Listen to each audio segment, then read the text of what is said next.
démarre. C'est maintenant que ça commence. Tu veux que je le défende, Léo? Il faut que tu le défendes. Sur des points précis? Il faut que tu le défendes bien, il faut que tu arrives à trouver des arguments, alors il faut que tu arrives à trouver des éléments, il va falloir que tu travailles bien le dossier. Ça va être très simple, moi je vais aller très vite, Louis. On fait le bilan en fait, de Léo à Paris, est-ce que son passage est une réussite? D'abord, son rôle c'est quoi? Directeur sportif. Oui. Donc on va d'abord et avant toute chose faire le bilan sportif. Et après on parlera de l'image, du comportement, des arbitres. Non, alors, son bilan, quand il est désigné, il a une mission à remplir. Bon. Et à essayer de la mener. Alors moi, là, de ce point de vue-là, je te dis mission remplie à 100%. Il n'y a même pas besoin d'argumenter. Les plus grands joueurs du monde sont venus. Alors il a de l'argent, certes, mais il y a d'autres clubs qui ont de l'argent. Ibra, il est où? Il est à Paris. Thiago Silva, il est où? Il est à Paris. En plus, il y a quand même des réussites aussi, des trouvailles. Je suis désolé. Verratti à 11 millions d'euros, rendement maximum. C'est magnifique. La Juve le voulait. D'autres clubs italiens le voulaient. Le Real le veut, mais il est où? Il est à Paris. Donc mais le Real, ils ont fait signer Ilara pour 40 millions d'euros. Ne me dis pas que le Real le voulait. Dis que Verratti, c'est une trouvaille. C'est un garçon qui est sur le point bilan, peut-être le bilan global sportif, il est excellent. Il est pas bon, il est excellent. C'est-à-dire, il y a 2-3 ratés. Alors, Pastore peut-être. Lucas peut-être acheté trop cher, mais le global est excellent. Ensuite, les points précis. Si tu as des éléments, cite-moi aussi Lugano, cite-moi aussi Van der Velde, cite-moi aussi les prix qui ont été mis pour Pastore, pour Lucas. Là, moi, j'aime le Paris Saint-Germain. Aujourd'hui, je t'ai désigné comme avocat de Léo. Alors, écoute-moi sur Lugano.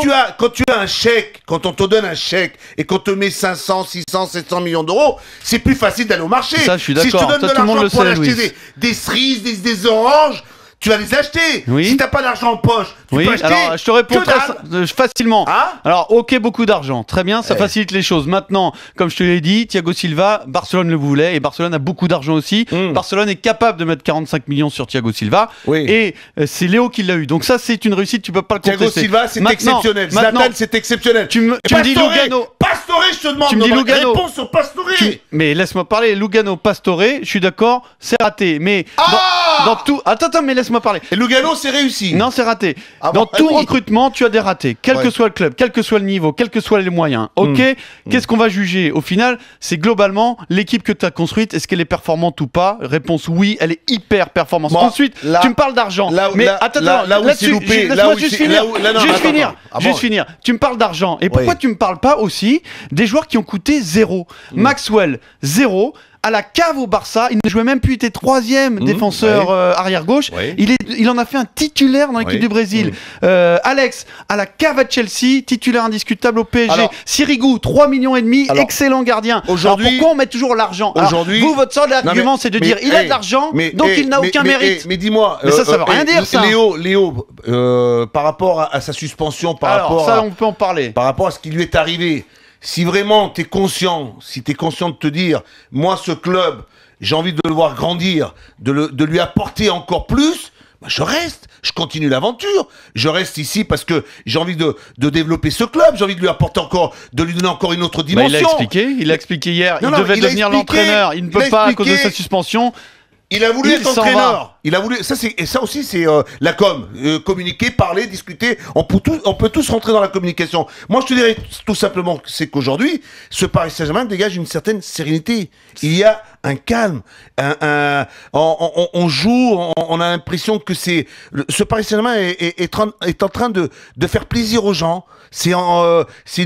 Il manquait à mon goût un peu d'humilité, parce que quand tu prends les points positifs ou les points négatifs, tu sais, quand tu t'attaques au monde du football, quand tu commences à vouloir à te donner des leçons dans les entraînements, dans le travail, dans la mentalité, dans l'état d'esprit, tu sais, dans tous les pays, on a chacun une certaine culture. Bon, c'est vrai que peut-être en France, c'est un peu spécial, c'est un peu différent, mais c'est pas il a joué en France, il a quand même joué 1 an, par exemple, il est parti en Italie, mais Léo, c'est son côté à lui, c'est celui qui peut un peu déplaire, son côté, ce donneur de leçons un peu arrogant, tu vois. Procureur Fernandez, vous avez marqué un point, je suis d'accord avec ça. Maintenant, il faut quand même remettre dans le contexte.